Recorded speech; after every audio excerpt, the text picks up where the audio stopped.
greats. His name was Richard Pryor. And the reason why we love Richard Pryor was because of what? The truth. The truth, baby. He told the truth. And there were people that said, oh, how can you say that? And is it coming from my heart? Everything I say comes from my heart. I'm unapologetic about it. She started off by saying simply, people keep asking me about the black ball.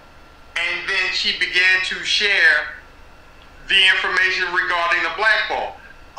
Lee Daniels was a part of it, but Tyler Perry, Oprah Winfrey, if you remember, they were a part of the production with the movie. They stood by and they allowed the statements of her difficulty. What people don't know is in between the sets of Precious, Monique was sitting with Lee Daniels eating crab legs, watching in Video Village the takes of that day. That doesn't sound like you're having a difficult time with someone. What I would say to you guys, what I would say to Oprah, Tyler, Lee, one thing about me and my husband, we're not no hiders, we're not no runners. And when the sister says to me, aren't you afraid of the blowback? What I would say to you as another woman, aren't you afraid to even ask the question, am I afraid of the blowback? Because you would say, am I getting blowback for simply being honest? Hey, what's up, cats and kittens? And shout out to all my Cerebralites. It's me, the Cerebral Diva, back with another episode of In the Loop. And obviously, you know, we're going to be talking about Monique, just briefly though. So Monique recently did an interview where she sort of underscored her offer to Oprah, Tyler Perry, and Lee Daniels to perform fellatio on her if they were so inclined. And this is one of those fights, excuse me, where you hate to even have an opinion, because in particular, I'm a big fan of Monique and I'm a big fan of Oprah. Lee Daniels, I'm sort of, you know, it's hit or miss with me. Tyler Perry is another one, sort of hit or miss with me. I'm not really a huge Tyler Perry fan, but I appreciate seeing any person of color sort of doing their thing. So for that reason alone, I am a huge proponent of Tyler Perry and what he does, but not necessarily a fan, if that makes any sense. So seeing this sort of black on black crime, if you will, occur, it's sort of sad to me to see Black Hollywood. You know, when there are so many things, so many challenges that the people in Black Hollywood have to face already, just by nature of being black. And so when you see those who have sort of reached a level that most can only dream of,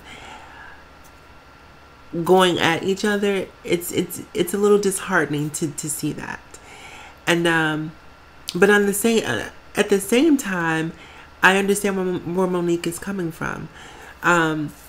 The only thing about this exchange that's really problematic for me is that I think that by appearing on stage and by sort of vocalizing vociferously what her feelings are regarding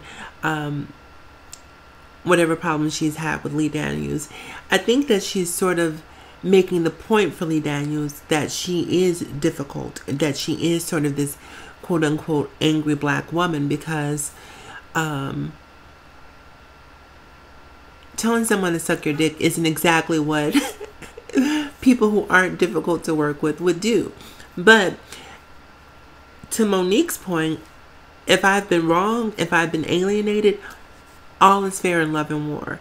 So if you do something that I feel has affected my income, my livelihood, that's preventing me from earning, then I'm going to speak up. I'm going to speak out at every possible opportunity that I have, and let the chips fall where they may.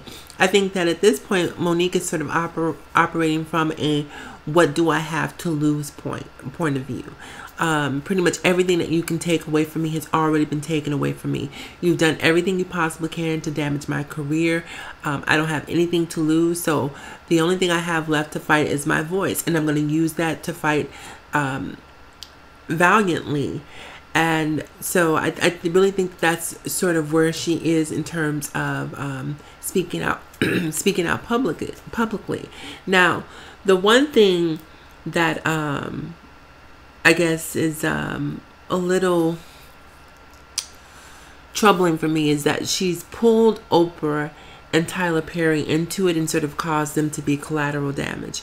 Now, everything that she's saying about Oprah and Tyler is speculative. She's assuming that they somehow were on board with this blackballing, maybe because they didn't reach out to her, maybe because she's reached out to them and they haven't given her opportunities maybe that she's attempted to solicit from them. I don't know exactly why she's including them in this rift that she's having with Lee Daniels, because I feel like if in fact Oprah or Tyler had something to do with this, then she's well within her right. But if she's just speculating that they had something to do, then sometimes you want to err on caution and you need to pick your fights wisely. And I don't think that picking a fight with Oprah and Tyler Perry, you know, being that they're juggernauts in the world of television, it's a smart thing to do. But at the same time, you know, when has Monique's name been this hot? You know, everyone's talking about what she said.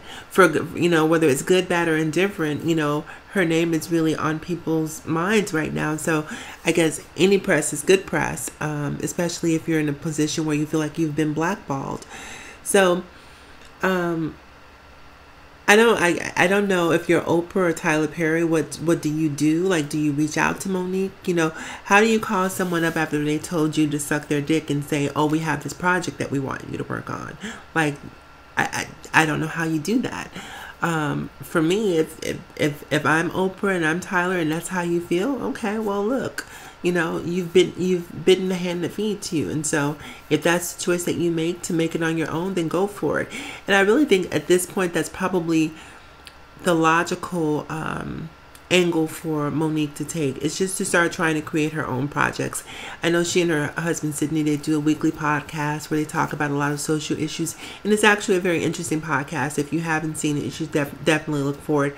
I would give you the name, but I don't recall it. I follow them on Twitter, so look for that podcast. That's really interesting. Maybe start writing movies of her own and trying to seek funding for them, or go the TLC route and try to get a project crowdfunded, just so that she puts herself in a position to create projects outside of Black Hollywood and projects that she has control over, and trying to grow her own business and her own brand independent of Tyler and Oprah and Lee and the powers of Black Hollywood, if you will.